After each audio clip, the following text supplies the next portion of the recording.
আসসালামু আলাইকুম প্রিয় ওমান প্রবাসী বাংলাদেশি ভাইরা, আশা করি সবাই সুস্থ এবং ভালো আছেন। ওমানের কাজের ভিসা আবারও পুনরায় কবে নাগাদ বাংলাদেশি কর্মীদের জন্য চালু হবে এবং ওমানে যে সমস্ত অবৈধ প্রবাসী বাংলাদেশিরা অবস্থান করতেছেন আপনাদের কবে নাগাদ অবৈধ থেকে বৈধতার সুযোগ দিবে, এই বিষয় সম্পর্কে আপনারা প্রতিনিয়তই কমেন্ট করে জানতে চান। এমনকি আপনারা অনেকেই কমেন্ট করেছেন যে ভাই, বর্তমানে বাংলাদেশ সরকারের অন্তর্বর্তীকালীন সরকারের প্রধান উপদেষ্টা ডক্টর মোহাম্মদ ইউনূস তিনি যেহেতু বর্তমানে প্রবাসীদের নিয়ে বিভিন্ন ধরনের দিক নির্দেশনা এমনকি নতুন নতুন ঘোষণা দিছে, এখন আমাদের যাদের ওমানে অবৈধভাবে অবস্থান করতেছি আমাদের অবৈধ থেকে বৈধতার কোনো দিক নির্দেশনা বা কোনো সিদ্ধান্ত নিয়েছে কিনা এবং দীর্ঘ 10 মাস বা 11 মাস ওমানের শ্রমবাজার বা ওমানের কাজের ভিসা যেহেতু বাংলাদেশিদের জন্য বন্ধ আছে, এই বন্ধ শ্রমবাজার চালুর বিষয় সম্পর্কে বাংলাদেশের অন্তর্বর্তীকালীন সরকারের প্রধান উপদেষ্টা ডক্টর মোহাম্মদ ইউনূস তিনি কোনো নির্দিষ্ট সিদ্ধান্ত নিয়েছেন কিনা, এমনকি প্রবাসী কল্যাণ মন্ত্রণালয় থেকে এই বিষয় সম্পর্কে কোনো সিদ্ধান্ত নিয়েছেন কিনা আপনারা অনেকেই কমেন্ট করে জানতে চেয়েছেন। আপনারাই তো সকলেই অবগত আছেন যে বাংলাদেশ সরকারের অন্তর্বর্তীকালীন সরকারের প্রধান উপদেষ্টা ডক্টর মোহাম্মদ ইউনূস দায়িত্ব গ্রহণ করার পর থেকে বাংলাদেশের প্রত্যেকটা সেক্টরে দুর্নীতি এবং অনিয়ম প্রতিরোধ করতেছেন। এমনকি প্রত্যেকটা সেক্টরের মধ্যে সবথেকে বড় যে সেক্টর প্রবাস খাত, এই প্রবাসী সেক্টর কিন্তু তিনি দুর্নীতিমুক্ত করতেছেন। এমনকি বর্তমানে প্রবাসীদের পেনশন সিস্টেম থেকে শুরু করে প্রবাসীদের সহজ শর্তে প্রবাসী ব্যাংক থেকে লোন বা ঋণ দেওয়ার ব্যবস্থাও করে দিছে। এমনকি প্রবাসীদের নিয়ে নতুন নতুন নির্দেশনা প্রতিনিয়তই দিছে। এখন যদি ওমানের কাজের ভিসা চালনে কোনো নির্দেশনা না আসে বা ওমানে যে সমস্ত অবৈধ বিদেশি কর্মীরা বা বাংলাদেশি কর্মীরা অবস্থান করতেছে তাদের যদি বৈধতার কোনো দিক নির্দেশনা না দেয় তাহলে কবে নাগাদ দিবে। আপনারা তো সকলেই অবগত আছেন বিগত সরকারের আমলে বাংলাদেশিদের জন্য 10 ক্যাটাগরিতে ভিসা চালু করা হয়।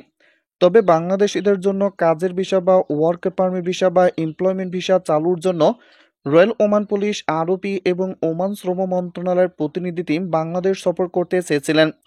তবে পরবর্তীতে বাংলাদেশে বৈষম্য বিরোধী ছাত্র আন্দোলনের যে সংগ্রাম বা আন্দোলন হয়েছিল তার পরবর্তীতে কিন্তু বাংলাদেশের সকল দেশের দূতাবাস বন্ধ ঘোষণা করা হয়। এমনকি পরবর্তীতে আরও রয়্যাল ওমান পুলিশ, আরওপি এবং ওমান শ্রম মন্ত্রণালয়ের ঊর্ধ্বতন কর্মকর্তারা ঢাকায় সফরে আসার কোনো সুযোগ পায়নি। এদিকে বর্তমানে বাংলাদেশিদের জন্য যে সমস্ত দেশের ভিসা বন্ধ আছে এই সমস্ত দেশের ভিসা আবারও পুনরায় কিভাবে চালু করা যায় এজন্য বর্তমান বাংলাদেশের প্রবাসী কল্যাণ ও বৈদেশিক কর্মসংস্থান মন্ত্রণালয়ের যিনি উপদেষ্টা আছেন অধ্যাপক আসিফ নজরুল স্যার তিনি কিন্তু ঢাকায় অবস্থিত সকল দেশের দূতাবাসের সঙ্গে বৈঠক করবেন বলে আমরা জানতে পেরেছি। কারণ বর্তমানে শুধুমাত্র ওমানে নয় অনেক দেশের শ্রমবাজার কিন্তু বন্ধ আছে। যে সমস্ত দেশের শ্রমবাজার বন্ধ আছে এবং যে সকল দেশে অবৈধ প্রবাসী বাংলাদেশিরা বসবাস করতেছেন তাদের বৈধতা এবং কাজের ভিসা চালুর ক্ষেত্রে ঢাকায় অবস্থিত স্ব দেশের দূতাবাসের সঙ্গে কিন্তু বৈঠক করবেন। এমনকি আমরা আশা করছি যেহেতু প্রবাসীদের নিয়ে বিভিন্ন ধরনের নতুন নতুন নির্দেশনা আসতেছে, এমনকি বাংলাদেশ সরকারের প্রধান উপদেষ্টা ডক্টর মোহাম্মদ ইউনূস তিনিও প্রবাসীদের কল্যাণে বিভিন্ন ধরনের উদ্যোগ গ্রহণ করতেছেন।